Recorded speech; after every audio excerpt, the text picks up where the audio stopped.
আজকে বাইক চালানো নিয়ে কিছু আপনাদেরকে আজকে শেয়ার করবো। সেগুলো হচ্ছে যে হাইওয়েতে বাইক চালাতে গেলে অবশ্যই আপনাকে লেন মেনটেন করতে হবে। মানে হচ্ছে আপনি এখন যে লেনে আছেন, আমি এখন যে লেনে আছি, এই লেনে যদি আমি লেন মেনটেন করি তাহলে কিন্তু আমাকে অবশ্যই দেখতে হবে, পিছনে দেখে যেটা দিতে হবে, যেটা দেখে তখন হচ্ছে আমাদের লেন পরিবর্তন করতে হবে।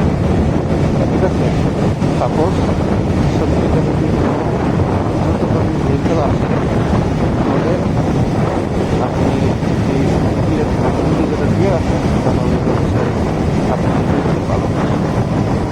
এটা অবশ্যই হাইওয়েতে এবং ঠিক আছে, আপনি একজন যে কাজের পরিবর্তন করার জন্য অবশ্যই বিভিন্ন ব্যবহার করবেন। কারণ আপনি যেভাবে চালাচ্ছেন আরেকজন সেভাবে চালাচ্ছেন, আরেকজন তাদের স্পিডে চালাচ্ছে আর হাই স্পিডে চালাচ্ছে।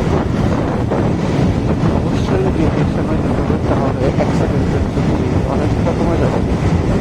সেকেন্ড হচ্ছে আপনি যখন কোনো গাড়িতে সামনে ধরেন আমি গাড়িতে আমি কিন্তু সামনে দেখতে পাচ্ছি গাড়ির সামনে কি হচ্ছে। হ্যাঁ, তো তখন আমাকে যেটা করতে হবে সেটা হচ্ছে আমি যখন ওটাকে ওভারটেক করবো ওটাকে ভালোভাবে আমি অবজারভেশন করবো।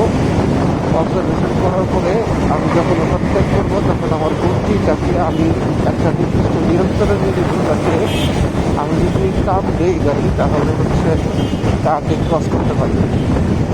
যখন আমি মাথাটা বের করবো, আমার গাড়ির যখন মাথা বের করবো তখন হচ্ছে অবশ্যই আমাকে খেয়াল রাখতে হবে যে আমি সামনে কোনো গাড়ি আছে কিনা, সামনে কোনো কিছু আছে কিনা, এটা মেনটেন করে তারপরে আপনাকে ওভারটেকটা করতে হবে।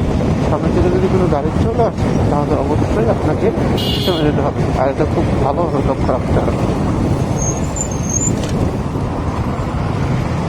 আমি আপনাকে একটা ডেমো দেখাই। ধরেন আমি এখন দিকে যাচ্ছিলাম, আমি আমার স্পিড মেনটেন করতেছি কারণ এই গাড়িটাকে আমি ওভারটেক করবো।